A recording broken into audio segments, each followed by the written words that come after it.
magic on me. The New York resident first met the West Coast native while he was on tour to promote his successful novel.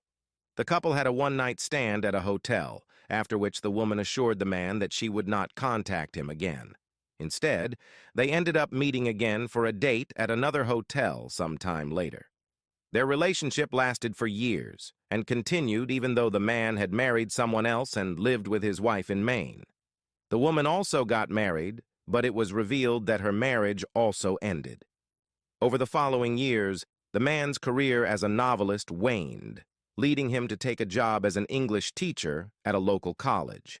At various points in time, the lovers raised the possibility of leaving their partners so they could be together, but neither of them could face it and seemed resigned to continuing their relationship. Number 6. Autumn Lights, 2016.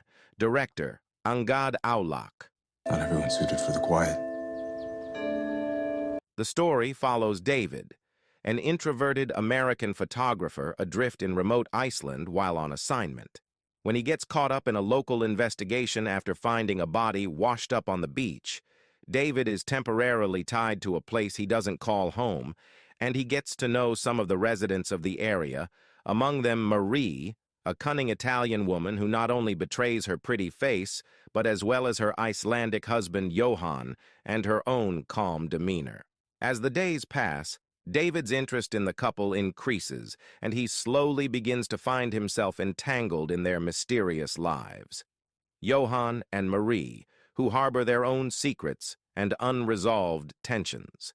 As he navigates the complexities of their relationship and the frightening isolation of his neighborhood, David is drawn deeper into a web of desire, longing, and the unknown. Number 5. Faithfully Yours, 2022. Director, Andre Van Duren. Gleiches Haus? Following two inseparable friends, namely Bodil and Isabel, who still often spend time together even though they already have their own families. Both have loyal husbands, along with a decent life that makes them happy. However, Bodil and Isabel conspire to cover up each other's secrets. Behind their husbands' backs, they carry out extramarital affairs. The two of them often went out together on weekends as if Isabel and Bodil were going on a friendly trip to a fun place.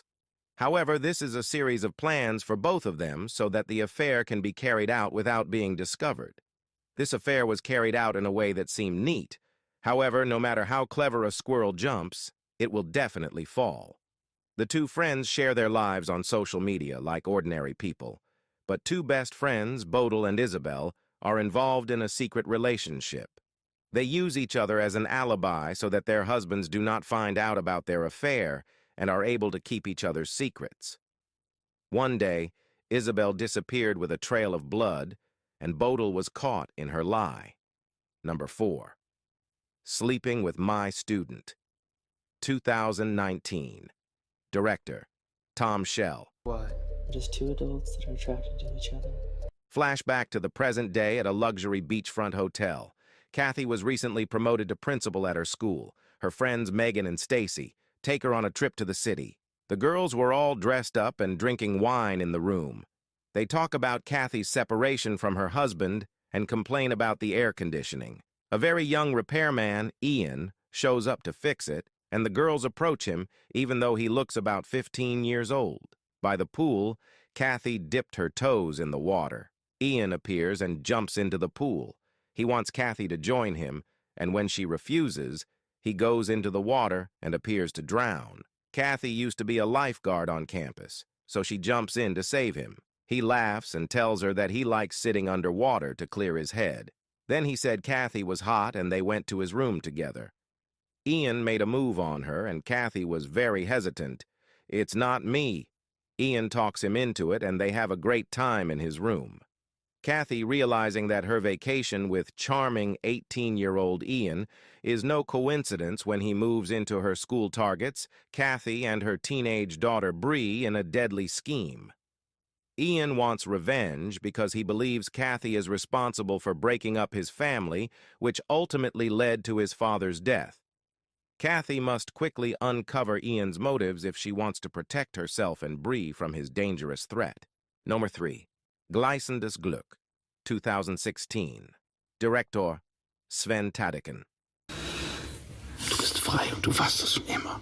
Having lost her faith in God, Helene slowly sinks into a world of despair, repetition of mediocrity, and absolute emotional numbness, intricately hidden behind an orderly and conventional, almost conservative facade. Eventually, Helene was so shaken by her spiritual crisis, she would choose to withdraw from life, and during those unbearable sleepless nights, she would use her insomnia to accompany her indifferent, self-centered, unfaithful husband, preparing breakfast and packed lunch. Nevertheless, in a moment of despair and seeking help, Helene will gather her remaining courage and decide to lie to travel to Hamburg and meet the eminent psychologist and writer Eduard Gluck, the calming and reassuring voice she heard on the radio. Could he be her savior? Or has he, a mere mortal, also lost his faith?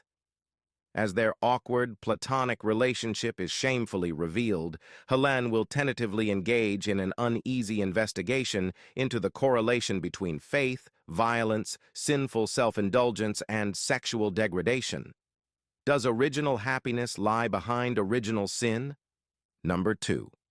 El Hilo Rojo, 2016. Director Daniela Goggi. Sí. Tells the story of a flight attendant who meets one of the passengers at an airport. They were attracted to each other, but fate said otherwise. Those who have promised to meet at the airport immigration exit. Canceled. Because something happened at that time. For many years they were separated, until finally they were reunited in Chile. At a hotel, they met again, and their past feelings come flooding back. However, things were different. Both of them were married. 7 years after their fateful first meeting, Abril and Manuel meet again. Even though they were both married, their attraction only grew. According to Chinese legend, the deity responsible for the red thread, often believed to be the ancient moon god of matchmaking, was responsible for marriage. Two people connected by a red thread are destined lovers, regardless of place, time, or circumstances. This magical rope can stretch or tangle, but never break. This myth is similar to the concept of soulmates or destined flames in the West. Number 1.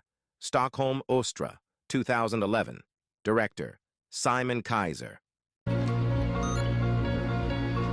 Edeberg. A love story between two strangers brought together by a tragedy that has a devastating impact on their lives and relationships. They meet and begin a passionate relationship, while both hide unpleasant truths from each other. The story begins with Johan accidentally hitting 9-year-old Tove, Anna's daughter, with his car, killing her. Both adult characters have difficulty moving on with their lives, and their relationships with their SOs deteriorate. About a year later, the two met by chance. Johan knows who Anna is, but Anna doesn't know who Johan is. She's just grateful to have someone in her life she can talk to about Tove, pretending her daughter is still alive. Slowly, they fall in love. This is a love story between two strangers, brought together by a tragedy that has taken their lives and their personal relationships.